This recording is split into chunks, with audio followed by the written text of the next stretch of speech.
Yeah, that's the indication I get. He'll be back this weekend. Now, the concerning part about that is he was in Cleveland today. He interviewed there. He's going to be in Miami on Thursday, and he's going to interview, by all indications, with the Giants on Friday. So that's what you have when you let somebody leave the building. Now, from the Eagles' perspective, it looks a little better because they can sort of have other interviews in. Ben McAdoo is going to be in on Thursday. There's talk that Doug Peterson's going to get an interview at some point. And you can say you did your due diligence when you go back to Gaze, but if somebody knocks his socks off, that's a concern you have. Yeah, let's start with Gaze a little bit here. He was here yesterday. He did get out. He's going to interview around. But the fact that he has another interview scheduled for the weekend, it seems a little odd that he's going to take other interviews and yet has another interview scheduled back here. So it would seem that there was a mutual feeling that we both want to make this happen. I just want to go hear what these other teams have to say. But to have another interview scheduled is kind of telling. Yeah, I mean, and understandably so. You want to listen. If you're that well thought of around this league and so many teams want to talk to you, it's probably a good idea to listen because even though some of those other situations don't look as good from the outside looking in, certainly Miami, for one, just from the standpoint of the location and the weather. So if you get the feeling that Mike Tannenbaum is the guy and he's going to fix that front office, well, all of a sudden that job can look a lot better than it does to us looking at it and looking at Joe Philbin getting fired and Kevin Coyle and Bill Lazor and Dennis Hickey. They set a record for firing front office people in the regular season. But so it looks bad to us, but all of a sudden, if he likes Mike Tannenbaum and he thinks this is the guy, it might look really good to him. So I understand he wants to look around. You know me. I've said from day one, Adam Gase was the guy. I haven't wavered off that. I still believe that, and I still think the Eagles want to make it happen. All right, Ben McAdoo coming in tomorrow. I would think that the Giants would want him to kind of keep the continuity, much like we talked about yesterday with Shermer, with Bradford. Do you think Ben McAdoo will be the Giants' next head coach? And if so, what does tomorrow mean for him? I do. And right now, I'm going Gase to the Eagles. I'm going Ben McAdoo stays with the Giants, and I think Hugh Jackson will be with the 49ers. And then Cleveland and Miami, it's up for grabs. Who knows what those two organizations are going to do. So if Chip Kelly wants to stay in the NFL, he better start liking Cleveland and Miami if he wants to stay in the league in 2016. But as far as McAdoo is concerned, I think this is a smart move because obviously you signal to the Giants you're going to visit with a division rival, and that's always a concern. If Jeffrey Lurie and Howie Roseman all of a sudden change gears and want to steal McAdoo away from the New York Giants and up the turnpike, I think it just makes him more valuable and more wanted by the New York Giants. So I think it was a deft move by him to get this interview and certainly increase his value there. Yeah, Gaze coming back this weekend, McAdoo tomorrow. Nobody else really lined up here. Do you think by the weekend they will have a coach, or do they wait until they can talk to guys like Hugh Jackson and some of these other assistants who weren't able to interview this week? Well, you should know by Tuesday because I think Tuesday's the meeting in Houston where Jeffrey Lurie's got to be there for the finance committee about the L.A. relocation. So it's either going to happen by Tuesday or you're going to have to wait till after he's back. Now, it's only a 2-day meeting, so it's not like we're talking about weeks and weeks and weeks, but you might see something happen very, very quickly by Monday. Other than that, they might have a wink-wink deal in place for when Lurie gets back. Who knows how the Eagles will handle it. But I think it's going to move quickly, if only for the indication that Adam Gase is so wanted around this league. And he doesn't have to drag his feet if he doesn't want to because he's got a lot of options. So if that's the way Philadelphia wants to go, they're going to have to declare their intentions relatively soon. All right, let's look at some of the offseason things here. Number one, let's start with number one, I guess, would be who is the coach? You've predicted it will be Adam Gase. Are you sticking with that he will be the head coach? Yeah, I think the Eagles that was their number one target. I think by his indication, he went to the Eagles first. They got the head start. Cleveland interviewed him today. He was the first interview for the Browns. As I said, he'll be in Miami Thursday. He'll be in New York on Friday. And so that's 4 teams, basically, really, really quick. So that tells you how much he's wanted around this league. I think the Eagles are first on his list. He's first on their list. I don't see any reason why it doesn't get done. Let me ask you about that before we go to number two. Why do you feel that the Eagles would be number one to Gase? What connection does Philadelphia and Gase have that would make this an attractive spot to him over, say, New York or maybe Miami?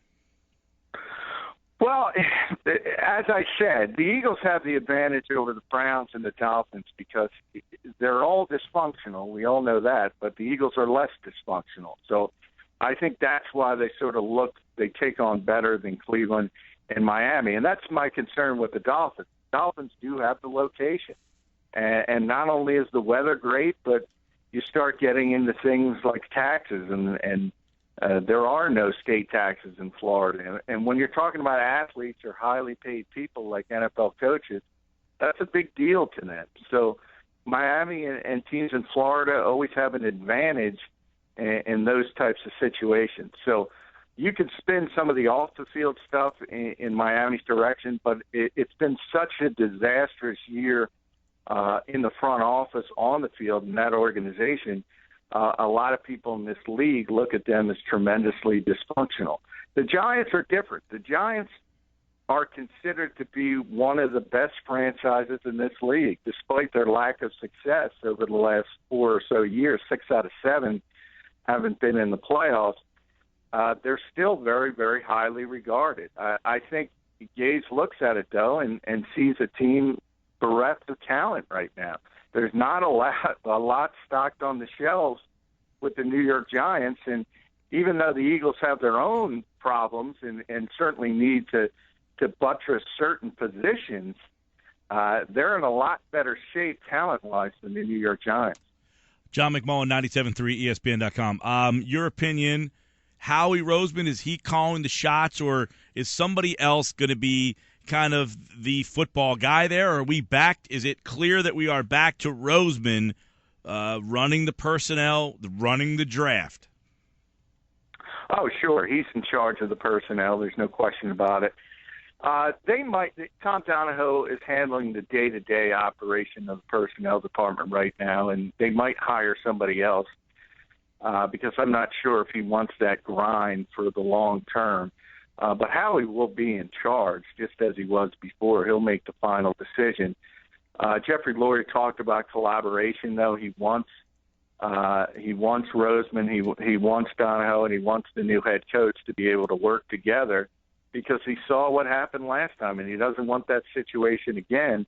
And that'll be part of it. And a lot of people spin this as Adam Gase is a very young man, and a lot of people are going to look at it as it's somebody that Howie thinks he can keep in line, and perhaps that's part of it. But that's where we are, unfortunately, with the Philadelphia Eagles.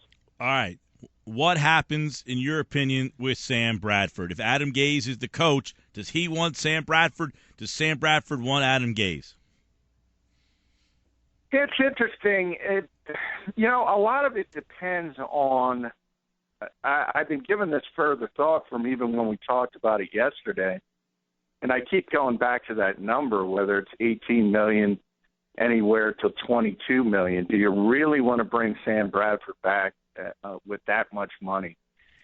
And I think a lot of it will have to do with the draft and how they put the board and how it looks, because there are not any Jameis Winstons in this year's draft, but it's one of the two between Jared Goff, and I can see one of them going number 2 overall to Cleveland, and Paxton Lynch. There's not a lot of teams that are going to be looking for quarterbacks between 2 in 13. And if they think one of those guys is going to be there, it might be time to reboot this franchise and try to get the guy for the next 10 years instead of the next 2 years. All right, John. Obviously, the 3-4, the 4-3 is, in your opinion, is it something that they are going to consider when hiring a coach or when the coach hires a coordinator? I think they're going to consider it. I think, it's interesting because Gase has been with John Fox, who runs a 3-4, did in Denver and does in Chicago. But, if you look at the talent on this roster, we talk about it all the time, it's better suited for a 4-3. And we'll see. That'll be one of the first tests to me, to see if he's smart enough to realize, hey, the players we have here, and there's some really good ones on the defensive side of the ball. What we just talked about, the difference between the Eagles and Giants, a lot of it starts with Fletcher Cox and Malcolm Jenkins. Yeah. And don't forget Vinny Jordan. Curry And don't forget Hicks. Grant. Hicks, who And Jordan Hicks. Yeah. Hey, what do you see Hicks in a 4-3 situation? Where do you see? Because I think when we talk about 4-3, we saw Kiko as a weak side guy, but he did play the middle in Buffalo. What makes more sense for Jordan Hicks in a 4-3? Is he a middle 4-3 or is he an outside 4-3 in that situation? I think he's a middle linebacker because of his instincts. He does need to add a little weight and get a little bigger, and I think that'll happen naturally as he ages a little bit and gets in the weight room in the off season and starts coming back from the pec injury. But he's got such great instincts. He's a prototypical middle linebacker to me, other than the size aspect. But there's been great middle linebackers who aren't, traditionally 6'4", 250. So I think he can handle it, and he's got better instincts than Kendricks and Alonzo, and that's part of it because, one false step playing middle linebacker, and all of a sudden if you run a 4-5, it turns into a 4-9, and you're not a really, really effective player. And that's what Jordan Hicks has that those guys don't. He's just got that innate ability to understand where the football's going. All right, John McMullen's with us. Last one on the Eagles. I want to get into some of the other NFC East stuff and the playoffs here. Murray, Matthews, Jordan and Ryan, Nelson Aguilar, Zach Ertz. Is that an attractive bunch for a new coach? Is this bunch of skill players capable of producing in other offenses? Because Sam Bradford, 65%, broke the all-time completion percentage. Last year, it was broken by Mark Sanchez, who broke Nick Foles' record. So is it fair to question that this system was very quarterback-friendly and these other guys were producing very well because of it? DeMarco Murray, Ryan Matthews, Nelson Aguilar, Jordan Matthews, Zach Ertz. Do they have skill position players that are attractive to a coach coming in? Well, Ertz certainly is, and Murray certainly will be in a more traditional offense. As I said all year, the receivers aren't good enough, but all of a sudden it becomes a Green Bay situation. If at some point you can get a legitimate number one receiver like Green Bay had with Jordy Nelson, all of a sudden Jordan Matthews is a lot better as a slot receiver, just like Randall Cobb looked like a superstar when Jordy Nelson was on the field. Now he looks like a poor receiver because he's not on the field and he's getting a lot of attention.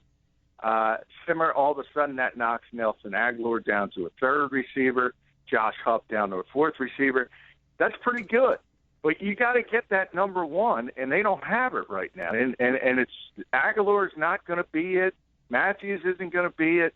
So they somehow have to figure out how to get a real top-tier threat, which they had, obviously. They had one in Deshaun Jackson. They had one in Jeremy Maclin. And that's part of the reason why Chip Kelly isn't here. But the other guys, Ertz, the second half of the season was tremendous, and he started to be the player the Eagles fan base thought he was. I'm a little trepidatious on him only because he broke out in the last two games last year, and you really thought that would carry over. I know he started the year injured, and I'm hopeful that the new coach recognizes that this is a guy that can be a Jordan Reed. Maybe he's not, Gronkowski, but he could be one of those second top-tier guys like a Jordan Reed, a Delaney Walker, one of these guys who could be a big part of your offense. I think he's already there. I really do, Mike. And I understand what you're saying. At times it's fool's gold. When you put up numbers at the end of the season, you're not in the playoff race. But remember, the Eagles, it was just up until Week 17. They still had something to play for. Yeah. And you're right. He wasn't healthy at the beginning of the season. That was part of it. He clearly shouldn't have been playing Week 1 after the sports hernia surgery, but he pushed the envelope to get back, and he struggled. But as he got healthier, he turned in, and I think he's every bit the player that Jordan Reed is, that Delaney Walker is, probably a tad below the truly great superstars, Gronkowski, Jimmy Graham when he's healthy. He's not that level, but he's right at that level below it. All right, John McMullen, 97.3 ESPN.com. He also covers the league nationally. You can check him out on Twitter at JF McMullen. John, a couple big national stories. One, Sean Payton goes back to New Orleans. Surprised? Yeah, a little bit. I get a kick out of the people saying, it was media-driven. We all claimed that he was going to leave. And now the Saints were calling around. They were trying to get a second-round pick. They didn't get as much interest. The Colts were one of the teams we were centered on. They didn't want to give up that much. San Francisco was the one team that was mulling it over. But remember how bad San Francisco was this year. That would be a significantly higher second-round pick, so that's a concern for them. And then the Giants, same thing. I'm a little surprised with the Giants more than anything else because I thought that would be the team that would give it serious consideration. And when none of that came out, remember, he's under contract for 2 more years. So the Saints were always of the mentality that if they couldn't get what they considered value, he was going to be back as the head coach, and that's what happened. Go ahead. Keep an eye on Dallas in 2 years because if things continue to go poorly, we talked about that yesterday on the show. He's from the Dallas area. He lives in the Dallas area now. That would be the one situation that he would love to go to. All right, a couple more things. Who we talked about McAdoo. Do you anticipate he will be the Giants' next head coach? I do. That's a soft yes because I don't think he's ready to be a head coach, to be honest. I think his work with talked about that yesterday, too, is a little overrated with Eli Manning. Remember, you can talk about statistics, same thing with Chip Kelly. It's not about fantasy football. It's about wins and losses. And you can say Eli Manning, his completion percentage went way up and all that, but he's a vertical quarterback. And I think he's taken away from some of his strengths, and the Giants haven't been successful. Now, it's not all his fault. The defense has been awful. But I think this is a big leap. And now that Payton's off the table, though, and you think about the way the Giants do business, I think they want to keep the continuity. They like him, and they're willing to grow with him. All right. I'm looking at a couple other interesting NFL stories here. Megatron says he is considering retirement here. That's a big-time surprise. Is this something we saw a bunch of guys do this last year, and they all happened to be 49ers, it seemed like, but is this something that he's just nicked up, done with it, the concussion stuff? Do you anticipate that we're going to start seeing more guys get out while they still are in their prime and still have their health?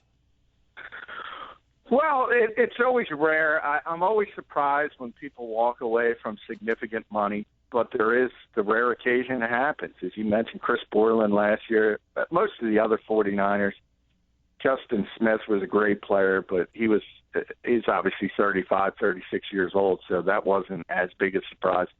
Patrick Willis was clearly a declining player.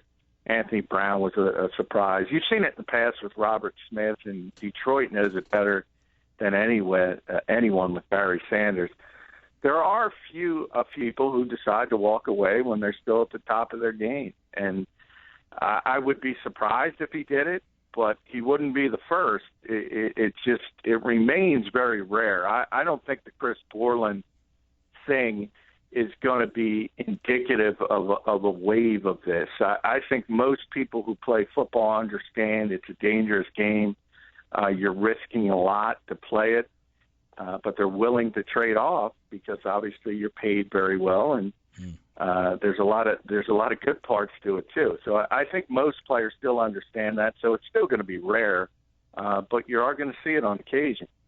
Let me ask you about the L.A. situation and what getting teams in L.A. will mean to the NFL. It seems that people in the NFL think this is a big deal. It's been a huge story. We haven't had a football team in L.A. virtually my entire life. Why is it such a big deal? I don't know. It's been 2 decades since there's been a team in the NFL, team in Los Angeles, and the league has only gained in popularity. So their mentality is they want to be in the second largest television market, but it hasn't affected ratings. They keep going up and going up and going up. I think the bigger thing with the NFL, believe it or not, is they want Los Angeles in the Super Bowl rotation again. It's also been 2 decades since there's been a Super Bowl in Los Angeles, which is obviously a great climate, a great place to have it, but there isn't a first-class facility. So more than anything else, from the league standpoint, I think they want the new stadium built so they can have it in the regular rotation for future Super Bowls. St. Louis, Oakland, San Diego. Obviously, I would be pretty surprised if 3 teams moved to L.A. in one season, but are we going to see 2 teams there next year? I think that's the most likely scenario. The Chargers have always been. The Chargers are almost a fait accompli. That's the one team you can almost guarantee will be there. And then the Rams. Stan Kroenke basically torpedoed St. Louis today in his relocation application that came out. So it's going to be very difficult for him and that organization to go back to St. Louis, say, for 1 year.